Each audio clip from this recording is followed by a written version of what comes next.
Hello friends, circle of education welcomes you. History of English literature की series में हम Elizabethan age में Tudor monarchy ठीक है कर चुके हैं। और एलिजाबेथन एज की सिग्निफिकेंस क्या थी, पॉलिटिकल सोशल रिलीजियस लाइफ कैसे चल रही थी, ये हम कर चुके हैं। तो आज हम जो है एलिजाबेथन एज में ही अब लिटरेचर के पॉइंट ऑफ व्यू से देखना शुरू करेंगे। तो आज का जो हमारा टॉपिक है वो है यूनिवर्सिटी विट। तो आइए वीडियो शुरू करते हैं। यूनिवर्सिटी विट्स क्या था या क्या थे हम कह सकते हैं। तो university wits English playwright and pamphleteers थे, a group of young dramatist who wrote and performed in London towards the end of 16th century. ये ग्रुप था इंग्लिश प्ले राइट और ड्रामेटिस्ट का, जो कि लिखते थे, परफॉर्म करते थे लंदन में 16th सेंचुरी में। ये बहुत फेमस थे। इनको यूनिवर्सिटी विट्स इसलिए बोला जाता है क्योंकि ये बहुत विटी थे और ये सब जो है स्टूडेंट्स थे या तो कैम्ब्रिज यूनिवर्सिटी के या फिर ऑक्सफोर्ड यूनिवर्सिटी के। तो it was a group of scholar, learn, talented and arrogant, हम ये कह सकते हैं। तो ये जो टाइटल है, ये जो टर्म है यूनिवर्सिटी विट का, ये यूज़ किया था या फिर it was coined by George Sainsbury. तो यूनिवर्सिटी ऑफ विट में जो है वो 7 मेंबर्स देखने को मिलते हैं हमें, जिसमें 3 जो थे वो कैम्ब्रिज यूनिवर्सिटी से थे और 3 जो थे वो ऑक्सफोर्ड यूनिवर्सिटी से थे। कई बार क्वेश्चन आता है कि ऐसा कौन सा यूनिवर्सिटी था, विट था, जो कि किसी यूनिवर्सिटी से बिलोंग नहीं करता था। तो हमारा आंसर है थॉमस किड। लेकिन ये भी इनके ग्रुप में शामिल है क्योंकि इनकी जो नॉलेज थी लिटरेचर में, इनकी जो राइटिंग थी, वो इनको बराबर का टक्कर देती थी। ठीक है, तो आइए हम इनको करते हैं। तो यूनिवर्सिटी विट के मेंबर में पहले हमारे क्रिस्टोफर मार्लो आते हैं, थॉमस नाशे आते हैं, रॉबर्ट ग्रीन आते हैं। ये तीनों जो थे वो कैम्ब्रिज यूनिवर्सिटी से थे। फिर आते हैं हमारे थॉमस किड, जिन्होंने कोई यूनिवर्सिटी अटेंड नहीं करी। और फिर आते हैं थॉमस लॉज, जॉर्ज पिले और जॉन लिली, जो कि ऑक्सफोर्ड यूनिवर्सिटी से थे। अब इन्हीं यूनिवर्सिटी विट को और इनके काम को हम थोड़ा सा डिटेल में डिस्कस करेंगे। तो सबसे पहले हमारे क्रिस्टोफर मार्लो हैं, जिनका ड्यूरेशन 1564 से 1593 रहा है। ये शेक्सपियर के कंटेम्प्रेरी माने जाते हैं क्योंकि दोनों का जो बर्थ ईयर है वो 1564 है। इन्होंने सिर्फ ट्रेजिडीज़ लिखी हैं। ठीक है, और मार्लो का जो फर्स्ट प्ले जो था इनका, it was performed on the regular stage in London 1587 और वो प्ले था टम्बरलिन द ग्रेट। इनको क्रिस्टोफर मार्लो को फादर ऑफ ब्लैंक वर्स भी बोला जाता है। ये अनराइम्ड आइम्बिक पेंटामीटर में लिखते हैं और शेक्सपियर ने ट्रिब्यूट दिया था मार्लो को अपने प्ले में एज यू लाइक इट। इनको बोला था डेड शेफर्ड।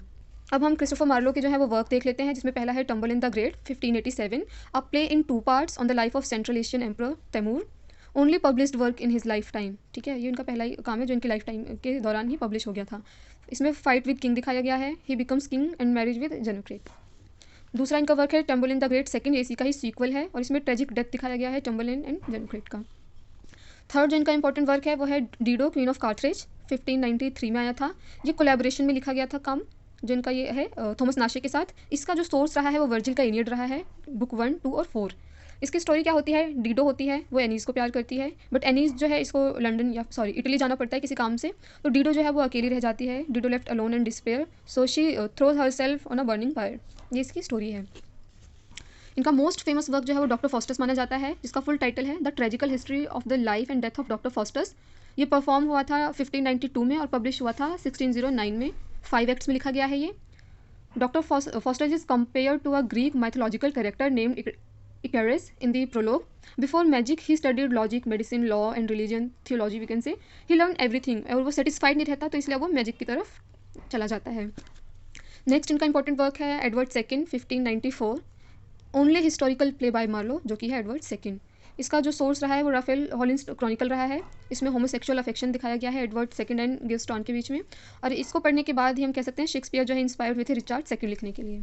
इनका नेक्स्ट इंपॉर्टेंट वर्क है hero and lender, 1593, epic poem है ये। और शेक्सपियर इसी वर्क से इंस्पायर होकर इन्होंने वीनस एडोनिस लिखी थी। पोयम जो है ये अनफिनिश्ड रहती है, बट बाद में इसको जॉर्ज चैपमैन 1598 में कंप्लीट करते हैं। हीरो एंड लेंडर जो है एक ग्रीक माइथोलॉजी है relating the story of Hero and priestess of Aphrodite and Leander, a young man from Abydos. Next इनका इंपॉर्टेंट वर्क है अ ज्यू ऑफ माल्टा, 1589 में ये पब्लिश हुई थी। ये एक फेमस ट्रेजिडी है। ठीक है, अ ट्रेजिडी ऑफ अ ज्यू ऑफ माल्टा। ये जो प्ले है इसने शेक्सपियर को इन्फ्लुएंस किया था द मर्चेंट ऑफ वेनिस लिखने के लिए। और ये जो ज्यू ऑफ माल्टा है ये ब्लैंक वर्ड्स में नहीं लिखा गया है। तो इसमें स्टोरी क्या होती है, कैरेक्टर होता है बाबस। ठीक है, ये एक ज्यू होता है, एक मैकिवेलियन कैरेक्टर होता है। इसमें वॉर दिखाया गया है माल्टा एंड टर्क्स के बीच में। गवर्नमेंट जो होती है वो ज्यूस की वेल्थ वगैरह जो होती है सब कुछ सेज कर लेती है। तो बाबस क्या होता है, ये अपनी वॉइस रेज करता है गवर्नमेंट के अगेंस्ट, फाइट करता है गवर्नमेंट से। लेकिन क्या करता है, ये गन पाउडर यूज़ करता है अपने एनिमीज़ को मारने के लिए, बट होता क्या है, ये खुद ही मर जाता है। तो अब हमने जो है क्रिस्टोफर मार्लो, जो कि पहले यूनिवर्सिटी विट थे, वो कर लिया। सेकंड हमारे यूनिवर्सिटी विट थे थॉमस नाशे, 1567 से 1601 इनका ड्यूरेशन रहा है। पैम्फलेट्स लिखते थे, ये पोएट थे, ड्रामेटिस्ट थे। इनके फेमस वर्क हैं द अनफॉर्चुनेट ट्रैवलर, जो कि 1594 में आई थी, और इसी का ही दूसरा टाइटल है the life of Jack Wilton. ये जो है ना the life of Jack Wilton, ये फर्स्ट पिकारेस्की नॉवल है इन इंग्लिश लिटरेचर। ठीक है, जो कि थॉमस नैशे ने लिखा है। और इनका जो नेक्स्ट वर्क है वो है summers last will and testament, ये भी एक पिकारेस्की नॉवल ही है। और डीडो द क्वीन ऑफ काथरेज, ये इन्होंने जो लिखा था थॉमस नाशे ने क्रिस्टोफर मार्ले के साथ, ये इनका कोलैबोरेटिव वर्क है। In 1589 he wrote anatomy of absurdity and the preface of Greene's Menaphon. Third जो हमारी यूनिवर्सिटी विट है वो है रॉबर्ट ग्रीन, जिनका ड्यूरेशन 1558 से 1592 रहा है। ये अपने पैम्फलेट्स के लिए बहुत ज़्यादा फेमस थे, जो कि थे Greene's, groats and bought with a million of repentance. इनके जो तीनों ही ये सारे ही जो पैम्फलेट्स थे ना, ये माना जाता था कि शेक्सपियर पे अटैक हैं। तो रॉबर्ट ग्रीन को ही एक तरीके से बोला जाता है कि ये शेक्सपियर के पहले क्रिटिक हैं, ठीक है। इन्होंने वर्ड यूज़ किया था शेक्सपियर के लिए, an upstart pro beautified with our feathers. Net में कई बार ये क्वेश्चंस देखने को मिला है, ये किसने बोला है, किसके लिए बोला है और किस में बोला है। तो ये रॉबर्ट ग्रीन ने बोला है, शेक्सपियर के लिए बोला है और ग्रोथ्स वर्थ ऑफ इट में बोला है। आगे की ही इसमें लाइन यूज़ होती है, O tiger's heart wrapped in a women's hide.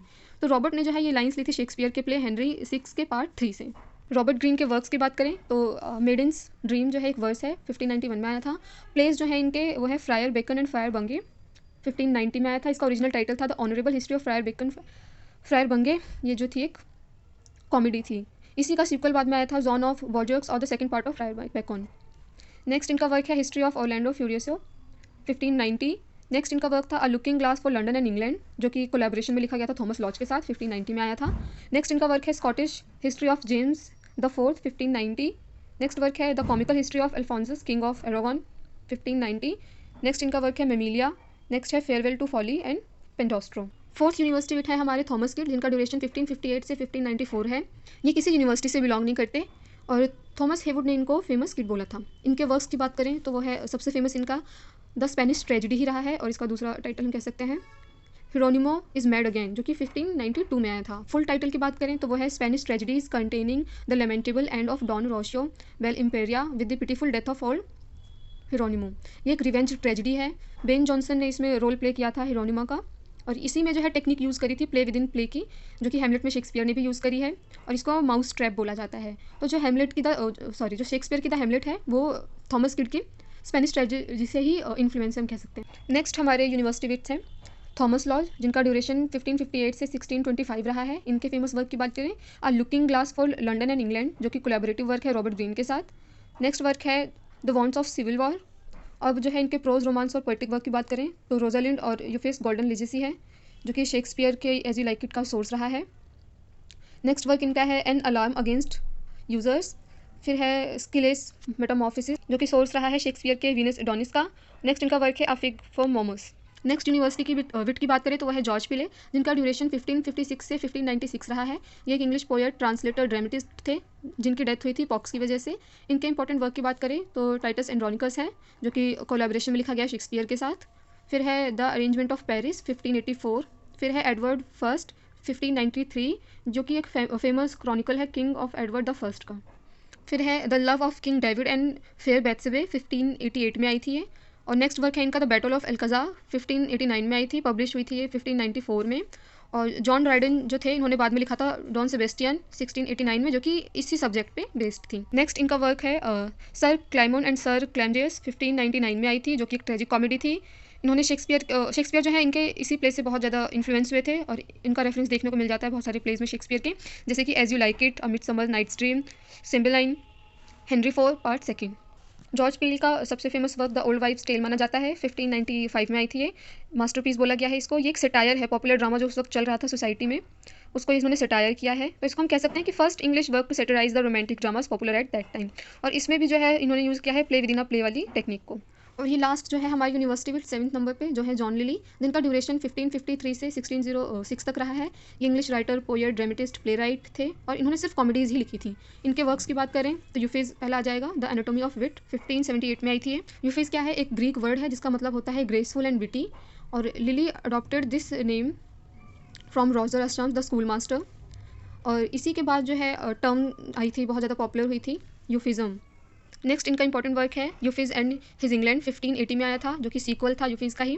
Next है साफो एंड फाहो, 1584 में आया। नेक्स्ट है Endymion the man in the moon, 1591। Friends, इस एंडीमियन को जॉन किट्स के एंडीमियन के साथ मिक्सअप मत करना, दोनों अलग अलग है। नेक्स्ट इनका इंपॉर्टेंट वर्क है the women in the moon, 1595, only play written in blank verse by Lyly, ठीक है। फिर नेक्स्ट वर्क है Campaspe, 1584, first romantic play in Elizabethan age, ठीक है।